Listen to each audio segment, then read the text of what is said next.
Hi everybody, I'm Birdsnake, and right now I'm going to go over all the most basic stuff you need to know when you're starting out with a guitar, like the parts of the guitar, what's a note, how do you tune the guitar, how do you read a chord chart, how do you read tab.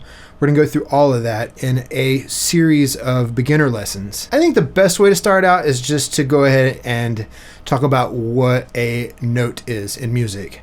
A note is a symbol for a pitch, and a pitch is a sound wave. You don't really need to know that to make music.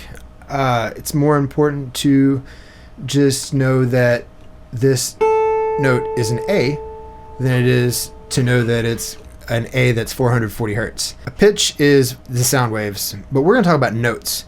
Notes are just symbols that describe certain pitches. Note names are sort of like color names.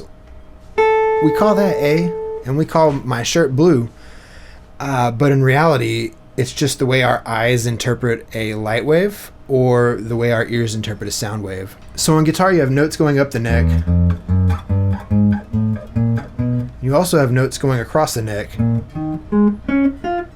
So depending on which fret you put your finger on and which string you play, you get different notes. Like that's an E, that's a D, that's a D, that's an A. It just depends on where you put your finger, which fret, and which string. Now on the guitar, each string is tuned to a certain note: E, A, D, G, B, and E. And then each fret on each string represents a certain note: E, F, G, A, B, and so on up. And then some of the notes repeat. So E, F, G, A. Well, this A note on the big E string at the top repeats on the A string when you just play it open. So the 5th fret on the big E and the open A are the same note. As you start learning guitar, it's important to immediately start to learn the notes of the neck. So on the big E string, you've got E when you play it open, F on the 1st fret, G on the 3rd fret, A on the 5th, B on the 7th, C on the 8th, D on the 10th, and then it repeats at the 12th fret. Every string begins to repeat at the 12th fret. So the 2nd string from the top is the A string, and if you go all the way up to the 12th fret, it repeats. It's another A note. And on your guitar, the 12th fret will either have a bigger block or it'll have 2 dots. This Les Paul has 2 dots on the top right there, and a little bit of a wider fret marker. So each guitar is different. Generally, the 3rd, 5th, 7th, and 9th will have fret markers. Then the 12th will usually have 2 dots or a bigger fret marker. And then past the 12th fret, usually the fret markers are at 15, 17, 19, and I think that's 21.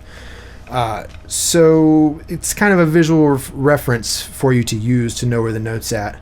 And to me, when you're first starting out, the most important thing when it comes to memorizing the notes of the neck is just start with the big E string and learn those. So you've got open E, F at the 1st fret, G at the 3rd fret, A at the 5th, B at the 7th, C at the 8th, D at the 10th, and then E repeats at the 12th. So that's the thing to start out learning, is just memorize those. And also learn the names of each string: E, A, D, G, B, and E. So in the next lesson, we'll talk more about the notes of the neck, and I'll give you some strategies to memorize them as you move forward learning guitar. If you like this video, hit the like button, subscribe to my channel, and in the description, I'll put a link to my website, birdsnakebrown.com, and you can go there and get more guitar lessons and kind of browse everything. Anyway, I'm Birdsnake. Thanks for watching.